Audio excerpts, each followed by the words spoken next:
Bharatiya Janata party के 3 बड़े दिग्गज की मूर्तियों के साथ में राष्ट्रीय प्रेरणा स्थल का प्रधानमंत्री नरेंद्र मोदी अब से कुछ ही देर बाद अनावरण करने वाले हैं और लाखों की तादाद में यहाँ पर लोग आ चुके हैं। अब हम चर्चा करेंगे कि आखिर किस तरीके से इस प्रेरणा स्थल पर प्रधानमंत्री आके जो लोकार्पण करेंगे उसको किस तरीके से देखा जाता है। हमारे साथ मौजूद हैं हेमंत तोमर जी, दैनिक भास्कर के काफी वरिष्ठ हैं और राजनीति को काफी नजदीकी से सर आप समझते हैं, कैसे देखते हैं इस पूरे प्रोग्राम को, क्योंकि आज जिस तरीके से अटल बिहारी वाजपेयी जी को समर्पित किया गया, उनकी मूर्ति लगाई गई, क्या कहना चाहेंगे?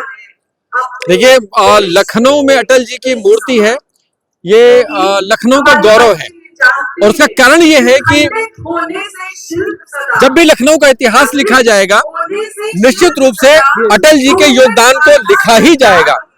सबसे बड़ी बात यह है, यहाँ 3 मूर्ति लग रही है, राष्ट्रीय प्रेरणा स्थल नाम दिया गया है और विशेष बात देखने की यह है कि ये जो तीनों व्यक्तित्व हैं, पंडित श्यामा प्रसाद मुखर्जी, पंडित दीनदयाल उपाध्याय और अटल जी, इन तीनों की 65 फुट की ये जो मूर्तियां हैं, वास्तव में राष्ट्रवाद के लिए कोई प्रेरणा स्तंभ ज्वलंत रूप से अगर हो सकते हैं तो ये 3 मूर्तियां साक्षात रूप से हो सकती हैं।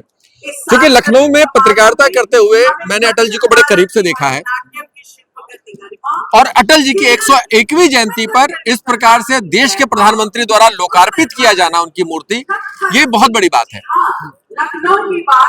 आज संयोग से और सौभाग्य से उन्हीं की सरकार है और अगर न भी होती, मैं कहता हूं कि अगर न भी होती तो 101वीं जयंती कोई भी इस देश की पार्टी सत्ता में होती तो इस 101वीं जयंती में उसको ये करना ही चाहिए था।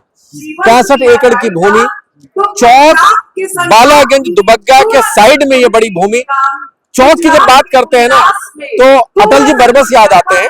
चौक से बड़ा विशेष लगा होता है यहाँ की रामलीला, यहाँ पर होली के समय एक चकल्लस महोत्सव होता था, उसमें भी अटल जी प्रयास करते थे कि देश के किसी कोने में हो लेकिन वो यहाँ के उस चकल्लस महोत्सव में आए। मुझे ध्यान आता है, यहाँ से एक विधायक हुआ करते थे, पार्षद हुआ करते थे, फिर उसके बाद विधायक हुए, उसके बाद सांसद हुए, इस प्रदेश के बड़े मंत्री रहे वो थे लालजी टंडन। और लालजी टंडन को भी इस मौके पे स्मरण करना चाहिए। नगर विकास की जब बात आती है तो अटल जी के सपनों को पूरा करने के लिए पूरा दमखम के साथ में उन्होंने कार्य किया था। अटल जी के व्यक्तित्व को हम एक सीमा में नहीं बांध सकते। वो साहित्यकार भी थे, पत्रकार थे, कवि थे और सबसे बड़ी बात है, इस देश ने जो गठबंधन की सरकार का जो माहौल बनाया, आप कहते हैं सर्व समावेशी शब्द आया है, आपको आश्चर्य होगा, देश में सबसे पहले गठबंधन की सरकार चलाने वाले व्यक्ति, सफलता के साथ चलाने वाले व्यक्ति होते हैं। और सबसे बड़ी बात मैं ये कहना चाहूंगा, राजनीति में जो शुचिता की बात होती है, अगर किसी को सीख लेनी होगी तो अटल जी से सीख ले सकते हैं। 13 दिन की सरकार थी, 1 वोट कम पड़ा था सदन में, चाहते तो खरीद सकते थे, चाहते तो जोड़ तोड़ करके समन्वय स्थापित करके वो सदन में अपना बहुमत स्थापित कर सकते थे, लेकिन उन्होंने ऐसा नहीं किया। उन्होंने कहा जिस प्रकार का जनादेश है हम उसका सम्मान करते हुए त्याग पत्र देना कबूल है, सरकार नहीं बनाएंगे और अंत में त्याग पत्र लेके निकल। उत्तर प्रदेश की राजनीति की अगर बात की जाए तोमर जी, तो सबसे पहले बसपा ने पार्क मूर्ति का एक चलन चालू किया, फिर समाजवादी पार्टी ने जनेश्वर मिस्पात लोहिया पार्क बनाए और क्या ये बीजेपी के आने के बाद में ये जो चलन है इसको जारी रखने के लिए ये पार्क बनाई गई?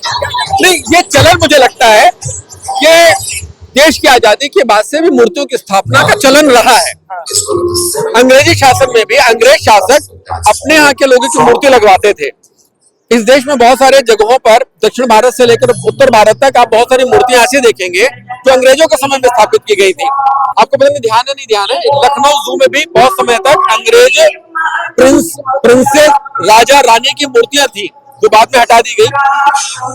तो मूर्तियों का चलन, क्योंकि मूर्तियों का देश है ये, हम अपने देवों को मूर्ति रूप में देखते हैं, तो मूर्तियां एक आदर्श स्थापित करती हैं, इसलिए हम इसको चलन नया नहीं है आप। लेकिन एक अंतर समझिए, सबसे बड़ा अंतर, बसपा में जब मायावती मूर्ति लगवाती है तो वो अपने आदर्शों के साथ साथ स्वयं की भी मूर्ति लगवा देती है जीवित रहते हुए। लेकिन ये भाजपा है, यहाँ पर उन्होंने अपने आदर्शों की मूर्तियां लगवाई।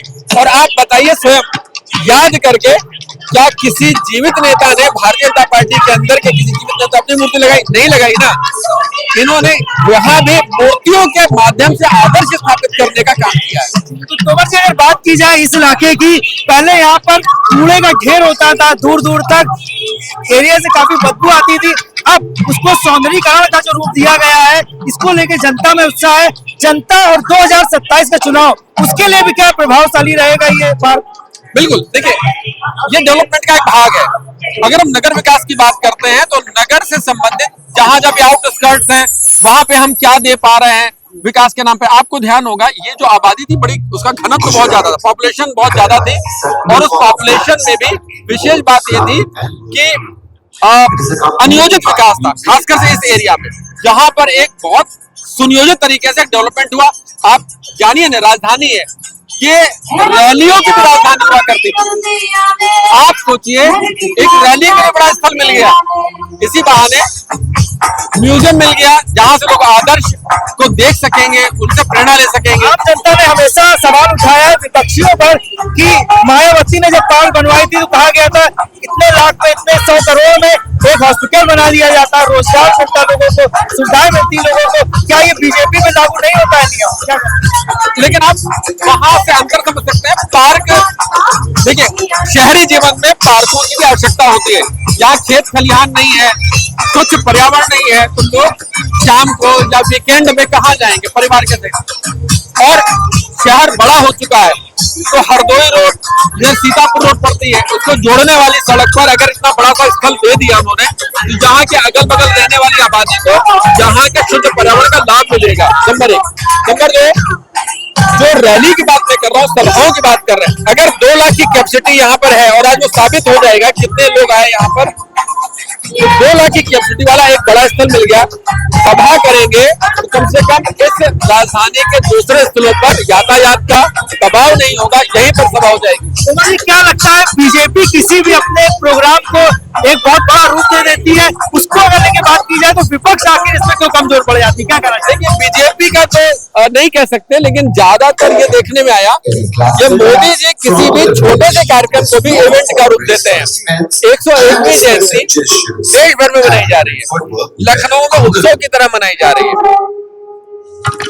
ये ठीक है कि अटल जी यहाँ से जुड़े हुए थे, लेकिन उससे भी बड़ी बात यह है कि प्रधानमंत्री स्वयं आ रहे हैं। इतना बड़ा आयोजन, लेकिन एक दिन का आयोजन नहीं है, उसके पीछे आप सोचिए कितनी बड़ी कल्पना रही होगी। 230 करोड़ रुपए की परियोजना है ये, और अभी और भी खर्चे होंगे इसको। तो 230 करोड़ रुपए की परियोजना एक दिन की नहीं है ये, पहले से होगी। और मौका देखिए, अटल जी के 101वीं जयंती पर ये लोकार्पण होगा। छोटा सा कार्यक्रम हो सकता था, लेकिन नहीं, क्योंकि मैंने कहा ना, मोदी जी किसी भी छोटे से भी कार्यक्रम को एक भव्य रूप देते हैं, वो इवेंट बना देते हैं, और वो इवेंट ऐसा कि लोग याद करें। ये मोदी जी का काम। अगर बात की जाए अपने शहर के सौंदर्यीकरण की बात की जाए तो तमाम सारे यूट्यूबर्स इस एरिया में घूमते हैं और वो कहते हैं कि काश प्रधानमंत्री नरेंद्र मोदी अब 3 महीने में लखनऊ में आए, क्योंकि शहर का विकास होता है, सौंदर्यीकरण होता है, उनके जाने के बाद सब ध्वस्त हो जाता है। कैसे देखते हैं इस चीज को? ये बात है, देखिए वीआईपी मूवमेंट जब होता है, आपने कल देखा और कल कितनी एम्बुलेंस फंसी हुई थी, जबकि ये था कि एम्बुलेंसों का निकास होता रहेगा, बावजूद उसके एम्बुलेंस फंस गई। ये व्यवस्थागत दोष है, हम वैकल्पिक व्यवस्था नहीं कर पाते हैं, वो भी करनी आवश्यक है। और ये हर बार वीआईपी मूवमेंट में होता है। ये बहुत बड़ा सवाल है, इस पर भी विचार करना चाहिए कि जब भी हम कोई ऐसे कार्यक्रम करते हैं तो उसके लिए वैकल्पिक रास्ते जो भी आवश्यक जरूरी काम के लिए निकल रहे हैं उनके लिए होना चाहिए। शहर नहीं रुकना चाहिए, कार्यक्रम की वजह से शहर नहीं रुकना चाहिए। ये एक छोटी सी कमी रह जाती है अपने देश में कि जब बड़े आयोजन होते हैं तो शहर थम सा जाता है, शहर थमना नहीं चाहिए। बहुत बहुत धन्यवाद से बात करने के लिए। तो कुल मिलाकर जिस तरीके से पूरे इस प्रोग्राम को एक इवेंट का रूप दिया गया है, पूरे शहर भर के लोग यहाँ पर मानिए मौजूद है, 1 लाख के ऊपर की जनसंख्या यहाँ पर है। और जिस तरीके से बीजेपी सरकार के द्वारा ये प्रेरणा स्थल बनवाया गया, बीजेपी के 3 बड़े दिग्गजों की यहाँ पर मूर्ति लगवाई गई, उसको जिसको देखते हुए लोगों में जो उत्साह है वो यहाँ पर साफ तौर पे देखने को मिल रहा है। कैमरा पर्सन साकेत के साथ में आकाश कश्यप, दैनिक भास्कर।